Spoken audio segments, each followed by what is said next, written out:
Hey everybody, this is Alfredo and welcome back to my channel.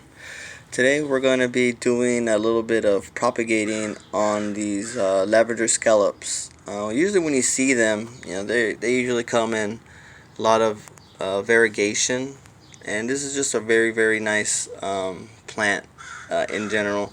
It does have pink on the edges. It definitely doesn't see as much on the camera as in person, but they're very easy to propagate. They can be propagated by either a leaf cutting or just by cutting itself.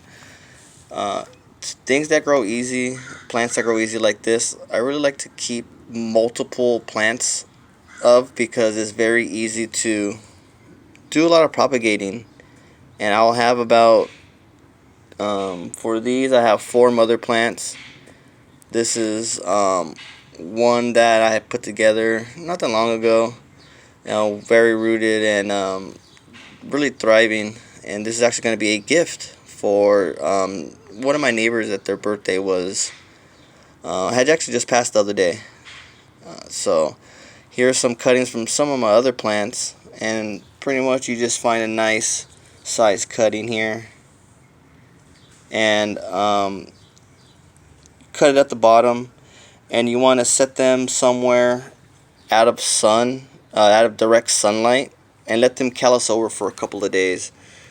When they callus over, all of these bright green parts in the middle will turn a brownish yellowish color.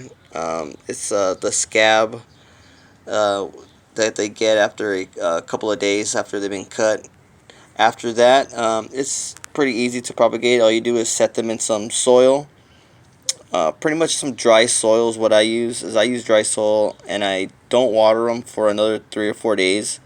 And after that, I water them every time the soil dries out. And having a good, well-drained soil is really necessary for these plants. But in my experience, depending on the planters you put them in, these guys are pretty demanding in water. I honestly water my lavender scallops every 2 days. These are plants that if I don't water in 2 days, they'll definitely start eating their leaves up like they never had water in their life or something.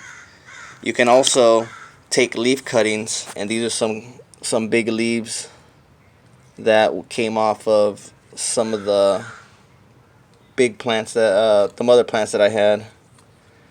And all you really need to do is just lay them on top of some soil, and they'll just start growing them on the edges, just like a kalanchoe usually does, like a pink butterfly or mother of thousands. And no water needed. All you do is just set them on the soil, and the babies will start growing in about a month. They usually take longer to start growing than some other of my succulents. And when you trim these things back, it's okay to take most of them off. These can even grow from just the cutting itself. I've grown these where I would just have a big piece like this, and I would cut it somewhere around here, and I would keep this portion, let it callus over just like I would these cuttings here. Set them in some soil, water it in about 2 or 3 days, and from there water it every time the soil dries out, and it will grow new babies. These things really grow kind of fast compared to other succulents, and very good, very good gifts. Summertime, it's going to be a lot brighter for them, and they usually turn all purple. I'm sorry, all pink. They get a lot of color with the sun. And with saying that, just make sure that you keep an eye on the water, because I live in Southern California. It is pretty warm. We do have good weather, but this guy right here loves water. So let me know what you guys think. Hit the subscribe button, leave a comment on the bottom, and let me know if you guys have any questions. And I will get back with another video very soon. See you guys later.